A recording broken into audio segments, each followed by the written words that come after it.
ಲೋಕಸಭೆ ಚುನಾವಣೆ ಈ ಲೋಕಸಭೆ ಚುನಾವಣೆಯಲ್ಲಿ ಇವತ್ತು ನಾವು ಬಂದಿರತಕ್ಕಂಥ ವಿಷಯ, ಈ ಒಂದು 2024ರ ಲೋಕಸಭೆ ಚುನಾವಣೆಯಲ್ಲಿ ನಾವು ಮೋದಿಜಿಯವ್ರನ್ನ ಪ್ರಧಾನಮಂತ್ರಿಗಳನ್ನಾಗಿ ಮಾಡಬೇಕು ಅನ್ನೋ ಒಂದು ಉದ್ದೇಶ ಇಟ್ಕೊಂಡು ಇನ್ನೇನು ಕೆಡವೆ ಇನ್ನೊಂದು 3-4 ಡೇಸ್ ಇದೆ ಅಷ್ಟೇನೆ ಈ ಒಂದು ಪ್ರಚಾರ ಮಾಡೋದಕ್ಕೆ ಅವಕಾಶ.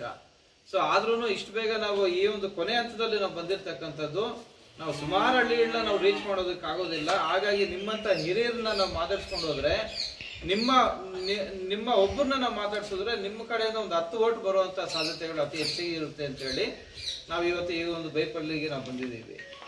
ಇವತ್ತು ನಮ್ಮ ನರೇಂದ್ರ ಮೋದಿ ಅವರು ಪ್ರಧಾನಮಂತ್ರಿಗಳಾಗಿ ಬರಬೇಕು ಅಂತಂದ್ರೆ ನಮ್ಮ ಕೋಲಾರ ಜಿಲ್ಲೆಯಲ್ಲಿ ವಿಶೇಷವಾಗಿ JDS ಮತ್ತು ಬಿಜೆಪಿ ಎರಡೂ ಪಕ್ಷಗಳು ಮೈತ್ರಿ ಆಗಿರೋದ್ರಿಂದ ಈ ಬಾರಿ ನಾವೆಲ್ಲ ಮತ ಕೊಡ್ಬೇಕಾಗಿರೋದು ಯಾರಿಗೆ? ಮಲ್ಲೇಶ್ ಬಾಬು ಅವ್ರಿಗೆ. ಮಲ್ಲೇಶ್ ಬಾಬು ಅವ್ರು ಬಂದು ಯಾವ ಪಕ್ಷ? ನಮ್ಮ ಮೈತ್ರಿ NDA ಅಭ್ಯರ್ಥಿ ತೆನೆ ಹೊತ್ತ ರೈತ ಮಹಿಳೆಗೆ ನಾವು ಮತ ಕೊಡ್ಬೇಕು. ತೆನೆ ಹೊತ್ತ ರೈತ ಮಹಿಳೆ ಅಂತಂದ್ರೆ ಇಲ್ಲಿನ ಭಾಷೆಯಲ್ಲಿ ತೆಲುಗುದಲ್ಲಿ ಹೇಳೋದಾದ್ರೆ ಕುಸುಮಪ್ಪು ಅನ್ನೋ ಒಂದು ಮಹಿಳೆಗೆ ನಾವು ಮತ ಕೊಡ್ಬೇಕು. ಈ ಬಾರಿ ನಮ್ಮ ಬಿಜೆಪಿ ಸಿಂಬಲ್ ಇಲ್ಲ. ಯಾವುದೇ ಕಾರಣಕ್ಕೂ ನಾವು ಬೂತ್ಗೆ ಹೋಗ್ಬಿಟ್ಟು ಈ ಕಮಲ ದುಬೈ ಇಲ್ವಲ್ಲ ಅಂತೇಳಿ ಹುಡ್ಕುವಂತ ಪರಿಸ್ಥಿತಿ ಇಲ್ಲ. ನಾವು ಡೈರೆಕ್ಟ್ ಹೋದ್ರೆ ಒಂದು ಕಾಂಗ್ರೆಸ್ ಸಿಂಬಲ್ ಇರುತ್ತೆ, ಕೈ ಗುರ್ತು. ಎರಡನೇದು ತೆನೆ ಹೊತ್ತ ರೈತ ಮಹಿಳೆ ಇರುತ್ತೆ. ನಾವು ಯಾವುದೇ ಕಾರಣಕ್ಕೂ ನಾವು ಆ ಒಂದು ಕೈನ ಮರೆತು ತೆನೆ ಹೊತ್ತ ರೈತ ಮಹಿಳೆಗೆ ನಾವು ಮತ ಕೊಡ್ಬೇಕು. ಕ್ರಮ ಸಂಖ್ಯೆ 2. ಇದಕ್ಕೆ ನಾವು ಮತ ಕೊಡೋದ್ರಿಂದ ನಮ್ಮ ದೇಶ ಈಗ 2014ರಿಂದ ಏನು 10 ವರ್ಷಗಳ ಕಾಲ ಸುಭದ್ರವಾಗಿ ಬಂತು ನಮ್ಮ ದೇಶ, ಇದೇ ತರನೇ ಇನ್ನೊಂದು 10 ವರ್ಷ, ಇನ್ನೊಂದು 5 ವರ್ಷನೂ ನಮ್ಮ ದೇಶ ತುಂಬಾ ಸುಭದ್ರವಾಗಿರೋದಕ್ಕೆ ನಾವೆಲ್ಲಾನು ಕಾರಣಕರ್ತರಾಗ್ತೀವಿ. ಸೊ ಇವತ್ತು ನಮ್ಮ ಭಾರತ ದೇಶದಲ್ಲಿ ಪ್ರಧಾನಮಂತ್ರಿ ಯಾರಾಗಬೇಕು ಅಂತೇಳಿ ನಾವು ಅನ್ನೋದಾದ್ರೆ ನರೇಂದ್ರ ಮೋದಿ ಅಂತೇಳಿ ಕಾಂಗ್ರೆಸ್ ಅಲ್ಲಿ ಇರುವಂತ ಕಾರ್ಯಕರ್ತರು ಕೂಡ ಅತಿ ಹೆಚ್ಚಿಗೆ ಈ ಒಂದು ಕೂಗ್ತಿದ್ದಾರೆ.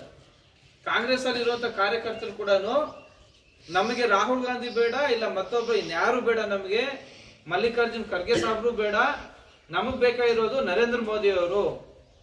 MP ಎಲೆಕ್ಷನ್ ಅಂತ ಹೇಳಿ ಬಂದಾಗ ನಾವು ನರೇಂದ್ರ ಮೋದಿ ಅವ್ರು ಬಿಟ್ಟು ನಮ್ಮ ದೇಶದ ಪ್ರಧಾನಮಂತ್ರಿಗಳನ್ನಾಗಿ ನಾವು ಬೇರೆ ಯಾರನ್ನೂ ನಾವು ಆಯ್ಕೆ ಮಾಡೋದಿಲ್ಲ ಅನ್ನೋದು ಒಂದು ದೊಡ್ಡ ಮಟ್ಟದಲ್ಲಿ ಕೂಗು ಬರ್ತಾ ಇದೆ. ನಮ್ಮ ದೇಶ ಒಂದೇ ಅಲ್ಲ, ಬೇರೆ ದೇಶದವ್ರು ಕೂಡ ಇಡೀ ಪ್ರಪಂಚನೇ ನಮ್ಗೆಲ್ಲಾನು ನಮ್ಮ ಭಾರತ ದೇಶದ ಜನಕ್ಕೆ ಒಂದು ಸಂದೇಶ ಕಳಿಸ್ತಾ ಇದ್ದಾರೆ.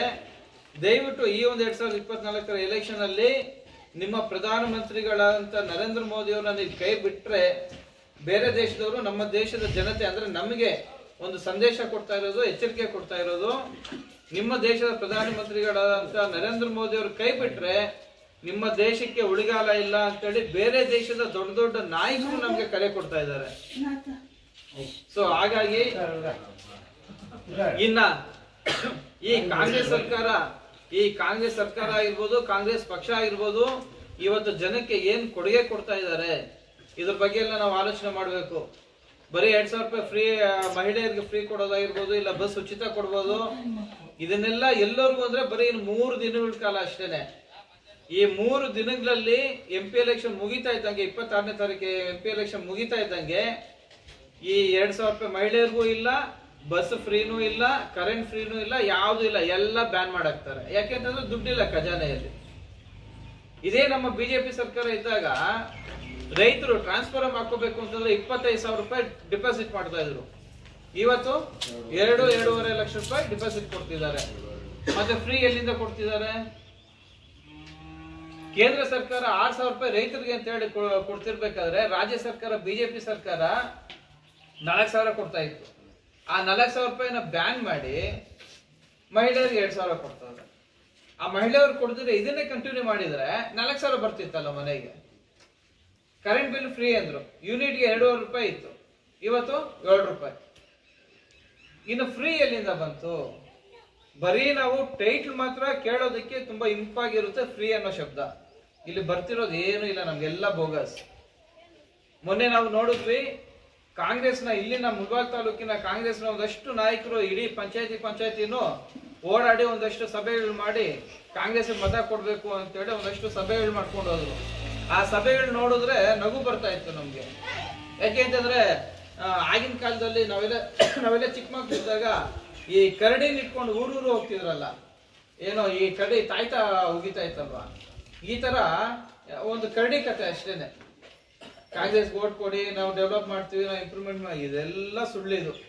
ಯಾವುದೇ ಕಾರಣಕ್ಕೂ ಅವ್ರು ಮಾಡಿರ್ತಕ್ಕಂಥ ಒಂದು ಸಭೆಗಳಲ್ಲಿ ಅವರು ಪ್ರಮಾಣ ಮಾಡಿಸ್ಕೋಬೇಕಾಯ್ತು, ನೀನು ನಿಜವಾಗ್ಲೂ ನೀ ಕಾಂಗ್ರೆಸ್ ವೋಟ್ ಹಾಕ್ತೀಯ ಅಂತ. ಯಾರು ಪ್ರಮಾಣ ಮಾಡ್ತಾ ಇರ್ಲಿಲ್ಲ, ಎಲ್ಲ ಓಡೋಡೋಗ್ತಾ ಇದ್ರು. ಯಾಕೆಂದ್ರೆ ಪ್ರತಿಯೊಬ್ರು ಮೋದಿಗೆ ವೋಟ್ ಹಾಕೋದು ಅಂತೇಳಿ ಎಲ್ಲ ರೆಡಿ ಇದ್ದಾರೆ.